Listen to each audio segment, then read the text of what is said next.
So the New York Knicks went out there tonight and they got absolutely embarrassed against the Toronto Raptors as they've now dropped their first 3 Summer League games. What positives can we take from this? Now, before I get started on the recap of tonight's game, I want to again reiterate that this is Summer League, this is developmental ball, so the wins and losses don't really matter. It's more so how the players play. But the New York Knicks now are 0-3 in Summer League, and the Knicks were actually favored to win the whole thing. Not because they had this great roster, but because of the players that attended. The Knicks have 3 of their 5 starters, or presumed starters. We don't know what's going to happen with Marcus Morris or what the starting lineup may be, but Mitchell Robinson, Kevin Knox, and of course R.J. Barrett are going to be heavily involved in the Knicks rotation this year. And we expected them to perform pretty well in Summer Bowl. They are now 0-3. Now, the first game, of course, there was an earthquake. The second game, they lost. And tonight, it was not even as close as the final score, which was 85-73. And there's not many positives to take from tonight's game. I'll start with the negatives because there's a lot to go around. We'll start with the most experienced players because those are the players you expect the most from, and that being Mitchell Robinson and Kevin Knox. Now, when you just look at the box score, Mitch had a good game. He had 13 points, 14 rebounds, 3 blocks. He also had 3 turnovers, and he was 3 of 7 from the charity stripe and 5 of 7 from the field. So, yeah, he had a double-double. He got some blocks. He did what he's supposed to do. But the guy had 7 fouls. He had 5 fouls in the first 15 minutes of the game, and this continues to be a major concern for me with Mitchell Robinson. And he's young, and hopefully he learns. But this is something that was a problem last year, and it seems as if it may continue into this regular season. He makes a lot of fouls that he does not need to make. He leaves his feet. He tries to block shots 30 feet away from the basket, and he really needs to work on that because we need Mitchell Robinson out on the floor if we expect him to develop and mature into the player that we all know he could potentially be.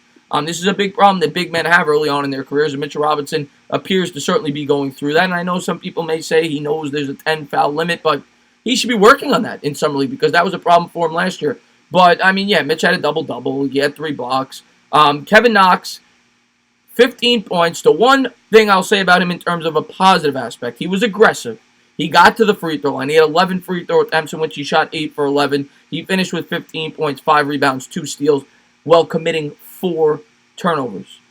He was 3 of 15 from the field. That is inexcusable, especially for a second-year player going up against guys. Most of these guys are either undrafted or they're rookies. Kevin Knox should be shining out there right now, and tonight was a horrible game for him. 3 of 15 from the floor, 1 of 8 from 3. And he continues to look a little lost on defense. Overall, the whole team as a whole looked lost out there. There was no organization, a ton of turnovers yet again, especially in the first half. They finished with 19. I think they had 21 last game. They had, I think, 10 or 11 turnovers in the first quarter and a half. They looked lost out there today. And like I said, I mentioned the fouls with Mitch. A lot of silly fouls.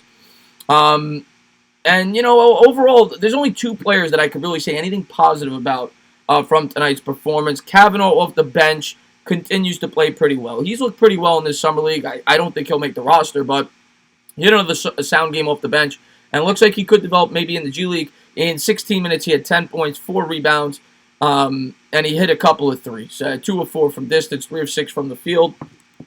Kavanaugh looks like maybe he could be a nice piece in the G League. Maybe he could develop.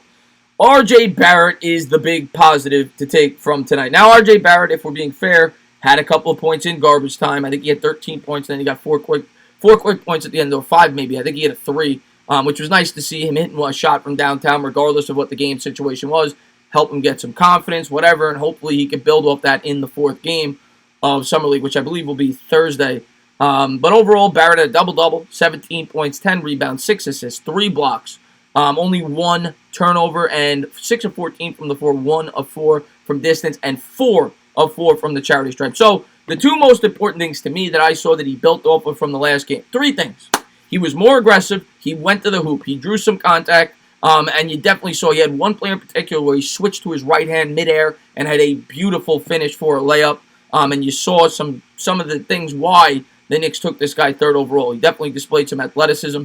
But the 2 major things, he hit all his free throws, which is something that we did not see the first 2 games. He struggled mightily where he went 2 for 8. He was 4 for 4 from today. So that was nice to see. The other thing that I really wanted to mention was the turnovers. The first 2 games, he was out of control. He had like 15 turnovers in his first 2 games. I know he had 8 turnovers in the last one. Tonight, he was much more under control. He was not making silly mistakes, and he only had 1 turnover. So that was the biggest plus for me. He hit his free throws. He played within his game. He didn't force anything, and he went out there and he had a double-double. So R.J. Barrett was the player of the game for the Knicks in a losing effort, a game where they lost by 12 points, where they might as well have lost by 20. Toronto controlled this game start to finish, but Barrett had a good game. We get some positivity going for R.J. Barrett, which is what Summer League's about. You want your rookies to start to build something, and tonight, hopefully, Barrett built something that he could build on in his final game of Summer League. The other rookie, Bresdakis, played okay. Of course, coming off a great game in which he had 30 points. He continued to show that he is not shy going to the basket. He had 9 points, 4-9 shooting, 3 assists, 2 blocks, but 4 turnovers. I've noticed he's been turning it over a lot, but you expect that from rookies. But, yeah, like I said, really the only positive is R.J. Barrett. Kavanaugh played well off the bench, but R.J. Barrett was the storyline of the night as a Knicks fan. He didn't shock the world, Like I said, a lot of those points were in garbage time, but he was much, much better than he was the 2 previous games. So, if there's something positive you're going to take from tonight, R.J. Barrett grew a little bit. So, as always, if you liked what you watched, please subscribe, drop a comment, maybe give me a little thumbs up. Cheers.